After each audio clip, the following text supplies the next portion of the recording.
So at some point in your hiking career, you will want to heat a few things up. And today's episode is exactly about that. I will be comparing four, or at least explaining four different stoves that I'm using in different situations and in different seasons. And maybe this will be helpful for you when you are, well, deciding what to bring with you on your next hike. Cool. So the very first one is the IKEA utensils rack that I am calling a stove from time to time. I'm using this one basically for fuel intensive tasks on the campsite, so boiling water and melting snow. More or less that's all that I'm using it for, especially when I'm not caring about the cleanness of the utensils that I'm putting on it. Also, it is pretty hard to control the flame, and it's not like very controllable in general, so you not only cannot control the intensity, so for example you can burn your food on it pretty easily, but also you cannot just switch it off and put it into your backpack. So this is a very simple, very basic thing that you can use, well, if you don't mind the smoke, on any hike you like, where you are, like I'm right now, for example, in the forest where there are lots of twigs, lots of simple things to burn. And it is a very robust, very light option in such cases. So later I will be comparing all of them, how fast do they boil a cup of water and how easy it is to set up all of them. But in a way, this is one of the simplest, cheapest actually, because you can DIY it from, for example, a coffee can, and well, you spend probably nothing. So it is a very good choice, especially in the winter times when you have the space, when you don't care about the cleanness, and when, well, intensity of the flame also does not bother you. The next one on the list is the alcohol stove, and the liquid alcohol stove that I have right here looks just like this.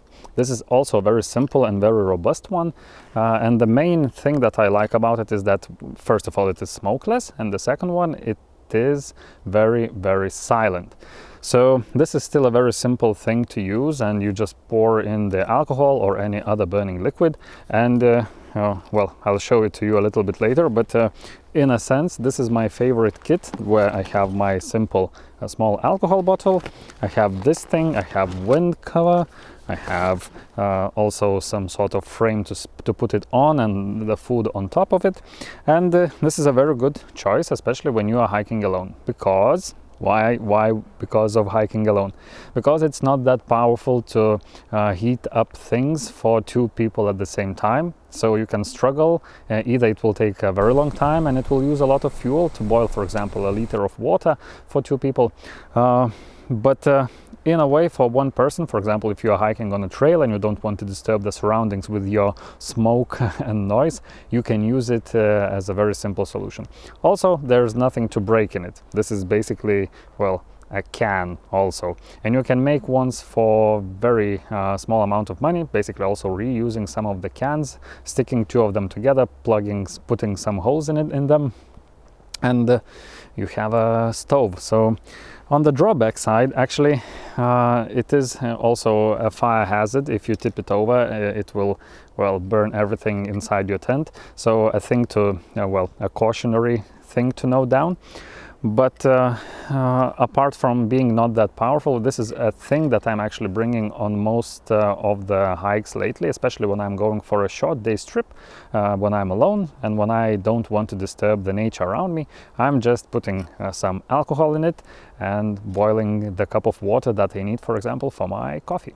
Okay, so we are stepping up in the complexity right now, and the next one is the gas stove. So this is a very cheap one from the AliExpress, because I actually use it in the very controlled environments and it is not that essential for me. But this is a very simple, basic one that I like to bring also to the camping trips. It is most time in my car, because I'm that kind of guy who can stop by the road and cook a cup of, boil a cup of water for a cup of coffee for himself, despite having a gas station nearby. So I like that. So this stove is very simple to use also. You just screw it on top of the canister of gas. But this is also a drawback, because on the longer and more remote hikes you cannot find those, well, on the trail itself. So sometimes fuel can be limited. And the other biggest drawback, because I don't use it for the whole year, is cold.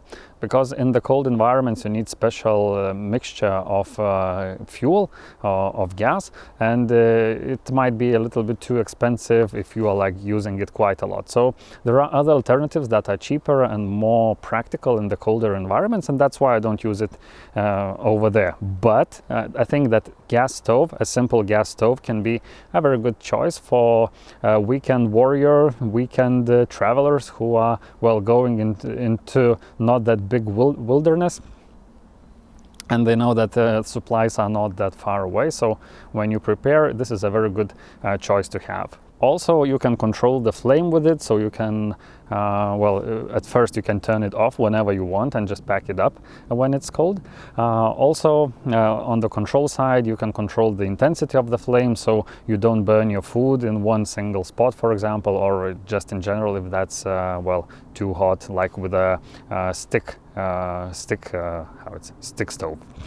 And the final one, the final stove, and actually this is the most expensive one that I have, and I bought it when I was preparing for my winter hike, when I needed a reliable way to cook water, food, and everything that I need in remote locations with the scarce fuel. So this is my multi-fuel stove. I call it a rocket stove because well, it sounds like a rocket, but this is a very reliable tool that I use in the situations when I for sure need to have a reliable source of heat with which I can heat my water, heat my food, and cook whatever I need. Also, this is a very good choice when the fuel is limited, so I can put anything in this bottle, from alcohol to gasoline to even diesel, it was written in the instruction, and it can burn it in no matter the weather, no matter the altitude, and no matter the temperature. And this is pretty important for me because I really like going out in winter. On the drawbacks, this is a very complex actually stove, and it can be hard to use for the person, especially if using for the first time, and especially if using for the first time on the trail. So it needs some training prior up. Also, it is complex in itself. There are lots of, moving parts. Maybe here aren't that many. There's only a nozzle that you need to change according to the fuel. So different size nozzle for different fuels.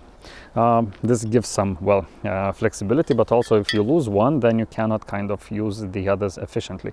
And also the pump itself, you pressurize everything. Yeah, you build pressure inside, and thanks to that, the pump is also a complex thing. You have to lubricate it from time to time and keep in mind all the gaskets and all the seals that are inside. But other than that, this is a very good choice. Maybe not for the beginners who are like just starting out, but the intensity of the flame that you get from this is very good, because you can boil water really fast, and this can be very important in the colder and more difficult situations. So I choose this one when I need a reliable source of heat for my cooking. And for now, what I will do, I will boil water. We will boil 4 cups of water, and we will see which one goes fastest in the boiling itself, and also in the preparedness. How fast can you prepare all of them, and get yourself a warm, hot, probably boiling cup of water. Good. So the very first one to go will be the stick stove, and prior to that, I will put 300 milliliters of water, and I will be boiling 300 milliliters instead of, a liter, because it will take less time, but also because I rarely actually boil 1 liter of water. Most often it's 300, either that's for AeroPress or maybe for some of the cooking that I'm doing, but I don't remember cooking boiling 1 liter of water. So 300 milliliters measured in this cup goes into this bigger cup, because as you see, this one is pretty nice and shiny, and this one is whatever, and I will be using it on the flames, and I will be using the same pot for all of the boils. I think it's time to prepare this one. Yep. And what I need now is sticks. So I'm starting my timer just right now, and I'm going to search for sticks. Let me find these. This is a very simple stove to use. This is a very basic, very crude one, and actually this is just a smaller fire in a can.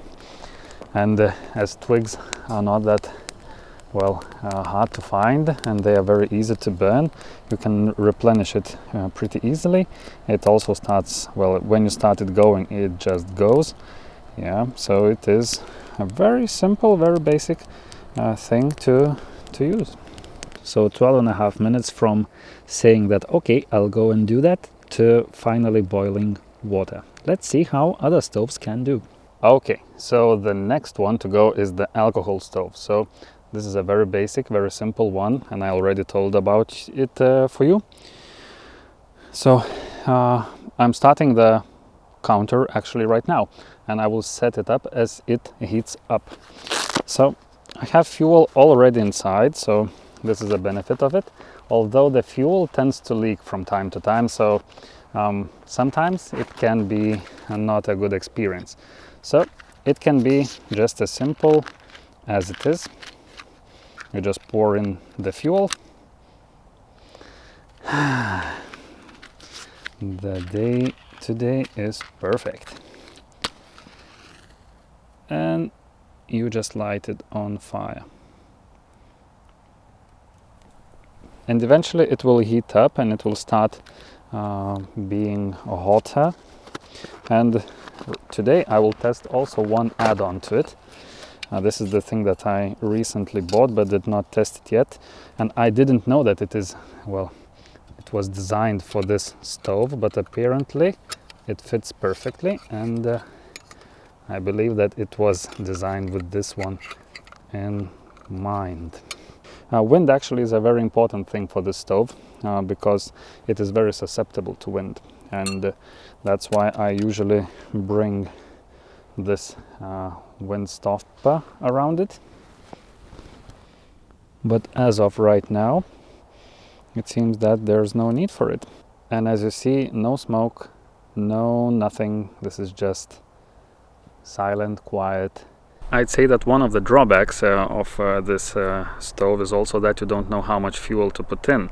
So especially if it is leaky, then you are leaking fuel from it, the one that you didn't burn. So a thing to consider, but nevertheless, this is a very nice option when you want to stay quiet, discreet, and this is just boiling, and you can see and the nature around you and not disturb it. I really like it. That's why I have this kit, like this stove, this very small bottle of liquid.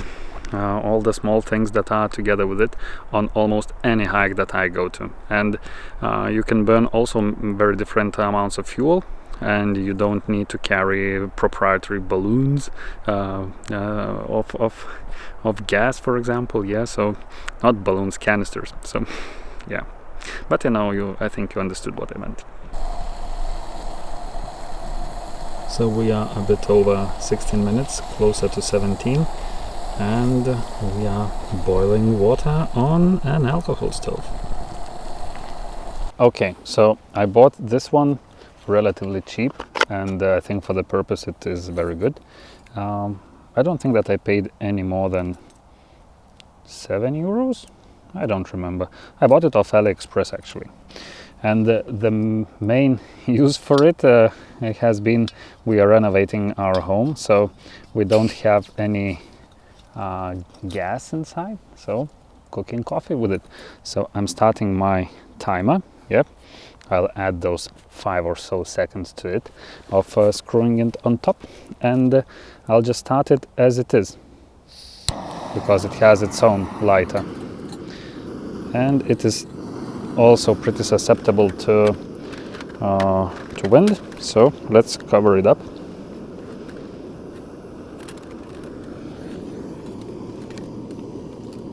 So of course there are lots of different types of gas stoves, and they vary in complexity, and they also vary in their form factor. I don't like this one because it is very high.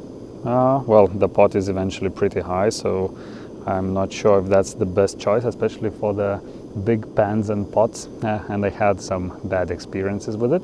So if you are planning it for not like boiling a cup, but if you are planning to cook, so have a little bit more dispersed, wider one, and maybe the one that would be just on the ground, not on the thing that is, well, not on the canister. And there are also workarounds for such stoves to work in the colder climates and the colder environment. So as I said, there are mixtures of different gases inside. The other way would be to heat the canister itself, so you can preheat it whether in the car or in your clothes. And in one instance in Iceland, we were putting the canister in the water that we were boiling, so eventually it got warmer and warmer and it started to perform much better. So a thing to consider. And as we are less than 2 minutes in, I already see the bubbles forming, so I think that this will be a pretty quick one. And 4.5 minutes from start we have boiling water. Perfect. Easy to use, simple, yeah, perfect choice for the summer. We have the final contestant for this task. This is the multi-fuel stove, and you begin with it, well, with pumping up. So let's reset the timer. You can hear the airplane flying.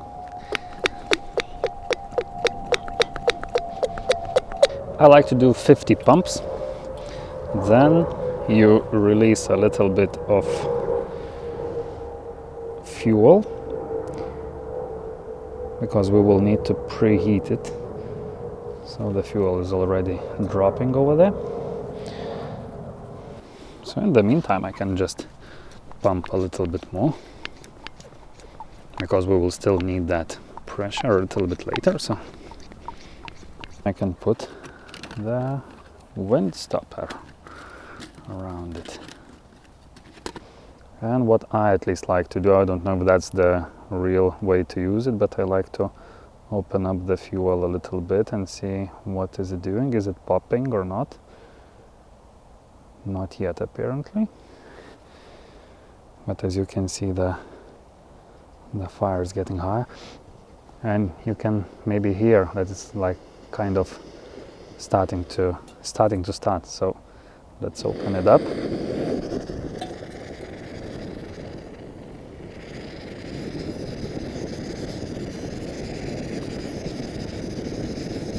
And as it heats up, it gets hotter and stronger.